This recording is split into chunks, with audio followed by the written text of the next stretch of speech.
வணக்கம். நாம தினமும் யூஸ் பண்ற ஸ்கூல், ஹாஸ்பிடல், ஏன் நம்ம வீடு வரைக்கும் எல்லா பில்டிங்கும் நம்மள பாதுகாக்க ஒரு கண்ணுக்கு தெரியாத தத்துவத்தை நம்பி தான் நிக்குது. இந்த கட்டடங்கள்லாம் எப்படி இவ்ளோ பாதுகாப்பா நிக்குதுன்னு நீங்க என்னைக்காவது யோசிச்சு பார்த்திருக்கீங்களா? வாங்க, இத பத்தி கொஞ்சம் ஆழமா பார்க்கலாம். இன்னைக்கு நம்ம பார்க்க போறது வலுவுக்கப்பட்ட சிமெண்ட் கான்கிரீட் டிசைனோட முதுகெலும்பான லிமிட் ஸ்டேட் முறை பத்தி தான். ஒரு பில்டிங்கை டிசைன் பண்ணும்போது இன்ஜினியர்ஸ்க்கு ரெண்டு முக்கிய குறிக்கோள் தான். விஷயம் சரிவு நிலை.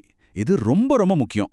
அதாவது ஒரு நிலநடுக்கம் இல்ல பெரிய புயல் வந்தா கூட பில்டிங் இடிஞ்சு விழாம இருக்கணும். இது முழுக்க முழுக்க பாதுகாப்பு சம்பந்தப்பட்டது. ரெண்டாவது பயன்பாட்டு நிலை. இது நம்மளோட அன்றாட அனுபவத்தை பத்தினது. பில்டிங் வசதியா உறுதியா இருக்கணும். நாம நடக்கும்போது தர அதிரக்கூடாது, சுவத்துல பெரிய விரிசல் வரக்கூடாது.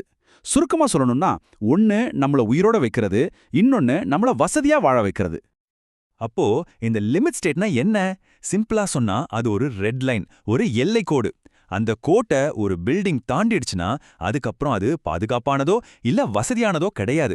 என்ஜினியர்ஸோட முழு வேலையே என்ன ஆனாலும் சரி, பில்டிங்ஸ் அந்த கோட்டை தாண்டாம பாத்துக்கிறது தான். இங்க தான் அசலான சவாலே ஆரம்பிக்குது. ஒரு இன்ஜினியரால எதிர்காலத்தை எப்படி கணிக்க முடியும்? ஒரு பில்டிங் அதோட ஆயுஸ்ல என்ன மாதிரி லோடெல்லாம் தாங்கும், இல்ல அதை கட்ட பயன்படுத்துற பொருளோட உண்மையான ஸ்ட்ரென்த் என்னவா இருக்கும்னு யாராலையும் உறுதியா சொல்ல முடியாது.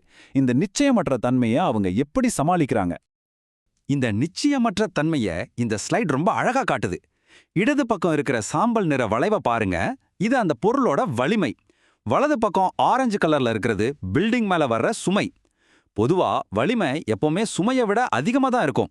ஆனா சில சமயம் சுமை நாம எதிர்பார்க்கிறத விட அதிகமாகவும், பொருளோட வலிமை நாம நினைச்சதை விட கம்மியாகவும் இருக்கலாம். இந்த ரெண்டு வளைவும் ஒன்னோட ஒன்னு சேர்ற அந்த சின்ன சிவப்பு பகுதி தான் தோல்வியின் அபாயம். இன்ஜினியர்ஸ் தவிர்க்க நினைக்கிற இடம் இதுதான். இந்த அபாயத்தை சமாளிக்க இன்ஜினியர்ஸ் ரொம்ப சிம்பிளான ஆனா ரொம்ப பவர்ஃபுல்லான ஒரு தத்துவத்தை ஃபாலோ பண்றாங்க. அவங்க எப்பவுமே மோசமான சூழ்நிலைய மனசுல வச்சு தான் டிசைன் பண்ணுவாங்க. இதுக்கு ஒரு நல்ல உதாரணம் சொல்லணும்னா, வெளியில வெயில் அடிச்சாலும் ஒருவேளை மழை வரலான்னு நம்ம ஒரு கொடையை எடுத்துட்டு போற மாதிரி தான்.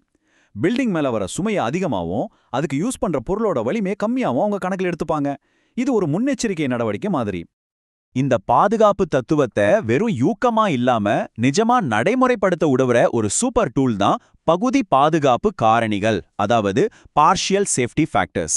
நிச்சயமற்ற தன்மையை வெறும் அனுமானமா பார்க்காம அதை நம்பர்ஸா மாத்தி கையாள இந்த முறை உதவுது. இதோட மைய கருத்து ரொம்பவே நேர்த்தியானது. அவங்க பிரச்சனைய ரெண்டு பக்கத்துல இருந்தும் அட்டாக் பண்றாங்க. ஒரு பக்கம் வர்ற சுமையை செயற்கையா ஏத்திடுறாங்க, இன்னொரு பக்கம் பொருளோட வலிமையை செயற்கையா குறைச்சிடுறாங்க. இந்த ஸ்லைடு அது ரொம்ப அருமையா விளக்குது.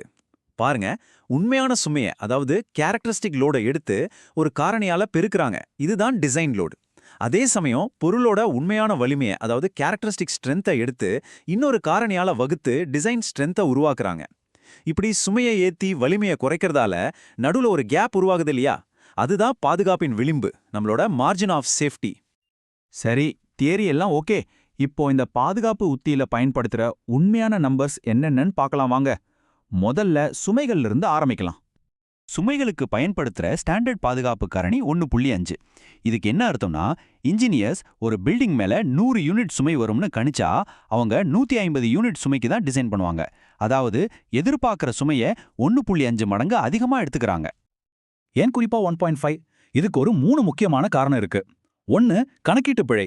இன்ஜினியர்ஸ் யூஸ் பண்ற ஃபார்முலாலாம் நிஜ உலகத்தோட ஒரு தோராயமான பிரதிபலிப்பு தான். 2வது, கட்டுமான பிழை.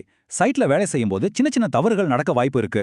3வது, எதிர்பாராத கூடுதல் அழுத்தம். உதாரணத்துக்கு, கட்டடம் கட்டும்போது அது மேல தற்காலிகமா சில பொருட்களை வைக்கலாம். இந்த 1.5ங்கிற நம்பர் இந்த மாதிரி எல்லா நிச்சயமற்ற தன்மைகளையும் உள்ளடக்க ஒரு சேஃப்டி நெட் மாதிரி வேலை செய்யுது. இப்ப இது இன்னும் சுவாரஸ்யமான விஷயம். நாம வெவ்வேறு வகையான சுமைகளை ஒன்னா சேர்க்கும்போது நிகழ்தகவு ஒரு முக்கியமான பங்கு வகிக்குது. உதாரணத்துக்கு, ஒரு பில்டிங்கோட சொந்த எடை, அதுல இருக்கிற மக்கள், அப்புறம் காத்தோட அழுத்தம், இது மூணையும் எடுத்துக்கலாம். பில்டிங் ஃபுல்லா ஆட்கள் இருக்கிற அதே நேரத்துல ஒரு பெரிய புயல் அடிக்கிறதுக்கான வாய்ப்பு ரொம்ப ரொம்ப கம்மி இல்லையா? அதனால இந்த மாதிரி பல சுமைகள் ஒரே நேரத்துல அதோட உச்சத்தை அடைய வாய்ப்பு கம்மியா இருக்கிறதால பாதுகாப்பு காரணியை 1.5ல இருந்து 1.2 குறைச்சிக்க கோட் அனுமதிக்குது. இங்க ஒரு இன்ட்ரெஸ்டிங்கான விதிவிலக்கு இருக்கு. சில நேரங்கள்ல பில்டிங்கோட சொந்த எடை, அதாவது டெட் லோட், அது காத்துல சாயாம இருக்க உதவும். அந்த மாதிரி சூழ்நிலையில நம்ம பாதுகாப்பா இருக்கணும்னா அந்த எடையை குறைச்சு மதிப்பிடணும். அதனால ஒருவேளை பில்டிங் நாம எதிர்பார்த்ததை விட லேசா இருந்தாலும் பாதுகாப்பா இருக்கணும்னு உறுதிப்படுத்த டெட்லோட 1.5ஆல பெருக்கிறதுக்கு பதிலா 0.9ஆல பெருக்கிறோம். இதுதான் எப்பவுமே மோசமான சூழ்நிலைக்கு தயாரா இருக்கிறது. அடுத்து பொருட்களோட பாதுகாப்பு காரணிகளை பார்க்கலாம். கான்கிரீட்க்கு 1.5, ஆனா ஸ்டீலுக்கு 1.15 தான். ஏன் இந்த வித்தியாசம்? ஏன்னா ஸ்டீல் ஃபேக்டரியில ரொம்ப கட்டுப்பாடான சூழல்ல தயாராகுது. அதனால அதோட தரம் எப்பவுமே ஒரே மாதிரி இருக்கும். ஆனா கான்கிரீட்டோ சைட்ல தான் கலக்குறோம், அங்க நிலைமை மாறலாம். அதனால நிச்சயமற்ற தன்மை அதிகமா இருக்க இடத்துல பாதுகாப்பு காரணி அதிகமா தேவைப்படுது. இந்த சார்ட் கான்கிரீட்டோட வலிமை எப்படி திட்டமிட்டு படிப்படியா குறைக்கப்படுதுன்னு காட்டுது. முதல்ல லேப்ல டெஸ்ட் பண்ண அதோட முழு வலிமையிலிருந்து ஆரம்பிக்கிறோம். அப்புறம் நிஜ பில்டிங்ல அதோட செயல்பாடு கொஞ்சம் கம்மியா இருக்குன்னு குறைச்சிக்கிறோம். அதுக்கப்புறம் நம்ம பாதுகாப்பு காரணியான 1.5ஆல வகுக்கிறோம். கடைசியில என்ன ஆகுது தெரியுமா? இன்ஜினியர்ஸ் கான்கிரீட்டோட ஒரிஜினல் வலிமையில வெறும் 45% தான் இருக்குன்னு கணக்குல எடுத்துக்கிட்டு டிசைன் பண்றாங்க. அப்பப்பா பாருங்க எவ்வளோ சேஃப்டி! நாம இதுவரைக்கும் பார்த்த இந்த காரணிகளும் அனுமானங்களும் ஒன்னா சேர்ந்துதான் ஒரு முழுமையான பாதுகாப்பு அமைப்பை உருவாக்குது. இப்போ இந்த தத்துவம் எப்படி எண்களா மாறி நம்மள ஒவ்வொரு நாளும் பாதுகாக்குதுன்னு பார்க்கலாம். இந்த கணக்கீடுகள் எல்லாமே சில முக்கியமான அனுமானங்களை வச்சுதான் வேலை செய்யுது. உதாரணத்துக்கு, கான்கிரீட் அழுத்தத்தை நல்லா தாங்கும், ஆனா இழுவிசைய சுத்தமா தாங்காதுன்னு எடுத்துக்கிறோம். ஒரு சாக் பீஸை நினைச்சுக்கோங்க. அதை அழுத்துறது கஷ்டம், ஆனா இப்படி இழுத்தா டக்குன்னு உடைஞ்சிரும் இல்லையா? கான்கிரீட்டும் கிட்டத்தட்ட அப்படிதான்.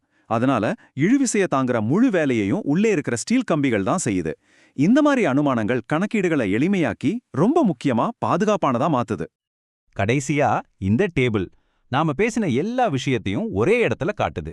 சுமைகளை அதிகப்படுத்துற காரணிகள், பொருட்களோட வலிமையை குறைக்கிற காரணிகள், அதாவது கான்கிரீட்டுக்கு 1.5, ஸ்டீலுக்கு 1.15, எல்லாமே இங்க இருக்கு. இந்த நம்பர்ஸோட அமைப்பு தான் லிமிட் ஸ்டேட் முறையோட இதயம். நம்மால இயற்கையில நடக்கிற எல்லாத்தையும் கட்டுப்படுத்த முடியாட்டாலும் இந்த புள்ளிவிவர ரீதியா கணக்கிடப்பட்ட பாதுகாப்பு விளிம்பு நம்மளை எப்பவும் பாதுகாப்பா வச்சிருக்கும். ஆக அடுத்த தடவை நீங்க ஒரு உயரமான பில்டிங்கை பார்க்கும்போது அதுக்கு பின்னாடி இருக்கிற இந்த கண்ணுக்கு தெரியாத பாதுகாப்பு தத்துவத்தை நினைச்சு பாருங்க. இந்த விதிகள் காலப்போக்கில் மாறலாம்.